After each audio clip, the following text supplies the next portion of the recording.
Uwi daw, uwi. Magandang hapon mga par. Ngayong araw nga ay pupunta kami kay Diwata para matikman ang pinagmamalaki niyang Pares Overload. Let's go! Dito nga ay papunta na kaming Pasay. Sa sobrang excited nga namin, biglang umulan.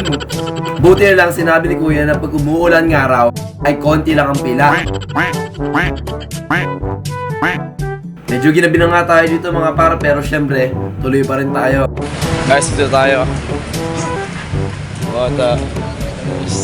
Pagdating nga natin dito, konti lang yung pila. Mga 10 metro. Charot! Dito nga marami rin yung upuan at marami rin tao. Pero siguro pag weekdays, for sure dodoble rin yung tao dito. Paano masabi? Pumila na nga kami dito mga par. Dito nga mga par ko, dalawa yung pila. Isa sa Pares at isa rin sa Chicken. Kaya kung kukuha ka ng dalawa, I suggest maghanap ka ng isang kasama mo na pipili dun sa isang gusto. Pero pag hindi ka gusto, hayaan mo na lang. Masaktan ka lang.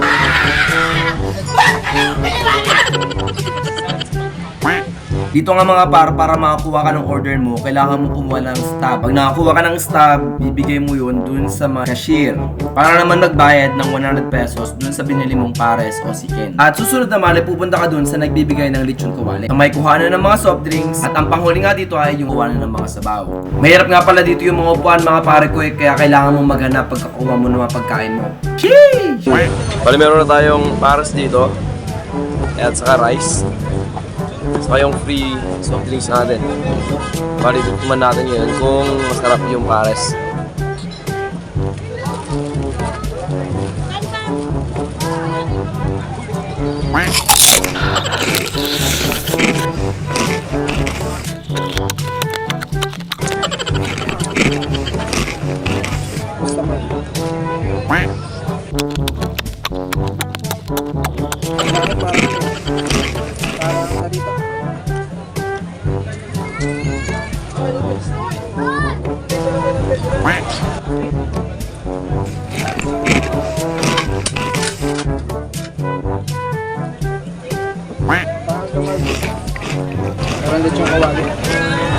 Sabi nila ano, normal, parang normal lang yung lasa. Pero hindi naman, okay naman. Pero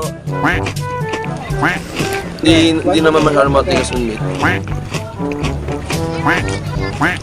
Masarap naman siya. Hindi pa nga. Not bad, sa 100 pesos. Takatan niya pag kumakain nga tayo sa ano sa mga karinderya. Ang liit nga lang nung kanin tapos ang ulam, di ba?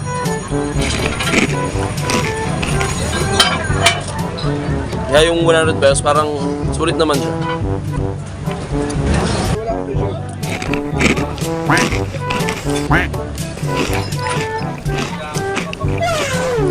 Sarap boy. Wala na yung kasama natin. Kita ako sa anong Tama tayo mo sa Pares. sulit lang ako guys. Oy. Grabe, busog-lusog. Naubos ko nga dito yung kinain ko. At tinanong ko nga dito kasi pare ko kung nasarapan siya dun sa kinain yung Kaya Pares. masarap ba kuya? At yun na nga, at nag-thumbs up Sarap. na nga lang siya dun sa napil niyang sarap at ginawa dun sa kinain yung Pares ba? Wait a minute. Who are you? Diwata, ano. Yeah, nakatapos lang namin. Pagkatapos nga namin kumain dito ay hinanap ko na si Diwata pero hindi ko siya makita. Nang biglang, nakita nga namin si Diwata dito at dali-dali kami tumakbo papunta sa kanya. At dahil sa marami nagpapapidyo, tinry kong ihawi yung kanilang mga kamay para tayo naman yung humihin ng komento. Ano ba sa mga sa mga Ano ba vlogger basher? basher, sa mga basher. Ang masasabi ko sa basher? Tinry ko pa nga dito na magpapicture at lumapit sa kanya pero yun na nga, ang daming kasing tao. At alam mo naman, hindi naman maiwasan yung hindi niya alam yung gagawin niya at tao rin naman siya at naging-negosyo kaya intindihin nyo na. Pero overall experience, masarap yung Pares at hindi naman totoo yung sinasabi nilang malanga. Maputik oo, pero siguro dahil sa ulan yun. At lagi na lang nating isipin yung kanya-kanya nating grind sa buhay.